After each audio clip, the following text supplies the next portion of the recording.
एक बुढ़िया थी। उसका एक ही बेटा था। वह हमेशा यही सपने देखती थी कि उसके बेटे का विवाह होगा तो बेटा और बहू दोनों मिलकर उसकी बहुत सेवा करेंगे और उसे घर का भी काम नहीं करना पड़ेगा। धीरे धीरे वह दादी बन जाएगी और उसका घर स्वर्ग बन जाएगा। आखिर वह दिन भी आ गया जब बुढ़िया के बेटे का विवाह बड़ी धूमधाम से हुआ। कुछ साल बाद वह दादी भी बन गई, लेकिन संयोग से उसका कोई भी सपना पूरा नहीं हुआ। बुढ़िया का बेटा तो सुबह काम पर चला जाता और पोता स्कूल चला जाता, तब बहू उसके साथ बहुत बुरा व्यवहार करती। बहू बुढ़िया से घर में झाड़ू लगवाती, झूठे बर्तन साफ करवाती और टूटे फूटे बर्तनों में उसे भोजन देती।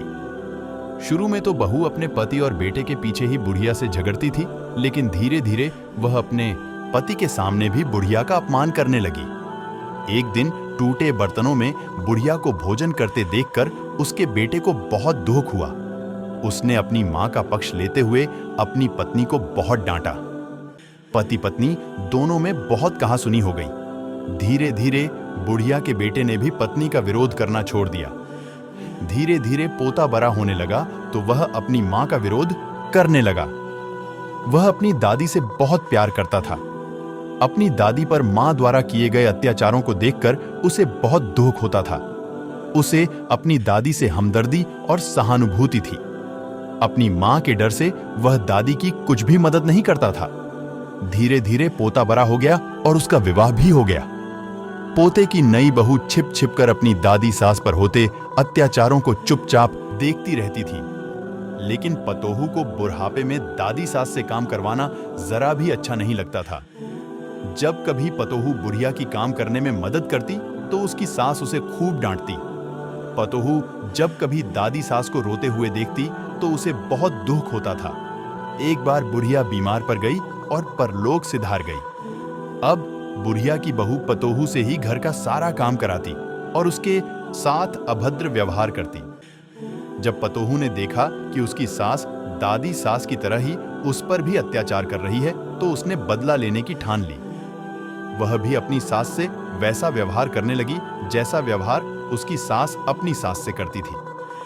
अब तो पतोहू अपनी सास को फूटी थाली में भोजन देने लगी। यह देखकर उसके पति और ससुर ने बहुत विरोध किया।